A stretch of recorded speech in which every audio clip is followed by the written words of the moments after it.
அல்லாஹ்வுடைய தூதர் அவர்களே, நான் என்ன துஆ கேட்டாலும் அல்லாஹ் என்னுடைய துஆவை ஒப்புக்கொள்ள வேண்டும். இது போன்ற ஒரு பாக்கியத்தை எனக்கு நீங்கள் அல்லாஹ்விடத்திலே பெற்றுத்தாருங்கள் என்று சஅத் இப்னு அபீ வக்காஸ் ரலியல்லாஹு அன்ஹு நபி அவர்களிடத்திலே கேட்டார்கள். முஸ்தஜாபு தஅவத் என்று சொன்னால் அவர் துஆ கேட்டுவிட்டால் அல்லாஹ் மறுக்கவே மாட்டான் என்று பொருள். இது ஒரு மிகப்பெரிய பாக்கியம். சஅத் இப்னு அபீ வக்காஸ் ரலியல்லாஹு அன்ஹு அவர்களுக்கு அப்படி ஒரு ஆசை வந்தது. நபி அவர்களே, நான் துஆ கேட்டால் என்னுடைய துஆவை அல்லாஹ் மறுக்கவே கூடாது, அதை ஒப்புக்கொள்ள வேண்டும். அந்த நிலைக்கு என்னை உயர்த்துங்கள், நீங்கள் அல்லாஹ்விடத்தில் எனக்காக துஆ செய்யுங்கள் என்று கேட்டுக்கொண்டார். فقال له النبي صلى الله عليه وسلم, உடனே நபி ஸல்லல்லாஹு அலைஹி வஸல்லம் சஅத் இப்னு அபீ வக்காஸ் ரலியல்லாஹு அன்ஹு சொன்னார்கள், இது ஒன்றும் பெரிய விஷயம் இல்லை, நீ துஆ கேட்கறது எல்லாமே எல்லாம் ஏற்றுக்கணும்னா நான் உனக்கு ஒரு ஐடியா சொல்லித் தர்றேன், ஒரு வழிகாட்டுறேன், அந்த வழியை நீ பின்பற்றினா உன்னுடைய துஆவை அல்லாஹ் ஒப்புக்கொள்வான் என்ற கருத்துப்பட நபி அவர்கள் சொன்னார்கள், அக்திபு மத்அமக தகுன் முஸ்தஜாப தஅவதி, நீ சாப்பிடக்கூடிய உணவை நல்லவையாக ஆக்கிக்கொள், இது ஒரு காரியத்தை செய்துவிட்டால் போதும், நீ செய்கிற துஆ அனைத்தும் ஒப்புக்கொள்ளப்படும் என்று அல்லாஹ் ஸல்லல்லாஹு அலைஹி வஸல்லம் சொன்னார்.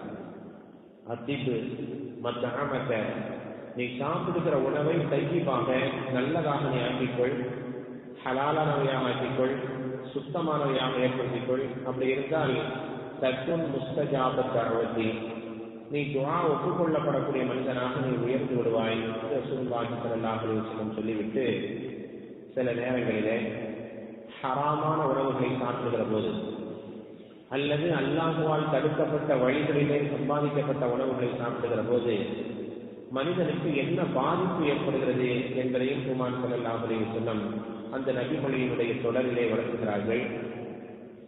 வல்லதி நஃப்சு முஹம்மதின் பியதிஹி, முஹம்மதுடைய ஆன்மா யாருடைய கைவசம் இருக்கிறதோ அந்த அல்லாஹ் மீது சத்தியமாக சொல்கிறேன், இன்னல் அப்த ல யக்னிசுல் லுக்மத்தல் ஹராம ஃபீ ஜௌஃபிஹி மா தகப்பல மின்ஹு அமல 40 யௌம, ஒரு மனிதன் தன்னுடைய வயிற்றிலே ஒரு தவளம் உணவை, ஹராமான உணவை சாப்பிட்டு விட்டால் 40 நாளுடைய அமல்களை அல்லாஹ் ஒப்புக்கொள்ள மாட்டான் என்று அல்லாஹ்வின் தூதர் ஸல்லல்லாஹு அலைஹி வஸல்லம் சொல்கிறார்.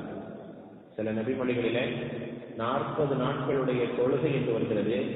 ஆனால் இந்த நபிமொழியிலே அமல 40 யௌமன், 40 நாளுடைய எந்த அமலையும், அது தொழுகையாக இருக்கட்டும், தான தர்மம் கொடுப்பதாக இருக்கட்டும், எதையுமே அல்லாஹ் ஒப்புக்கொள்ள மாட்டான் ரசூலுல்லாஹி ஸல்லல்லாஹு அலைஹி வஸல்லம் சொல்லிவிட்டு அதனுடைய தொடரிலே பேசுகிறார்கள்.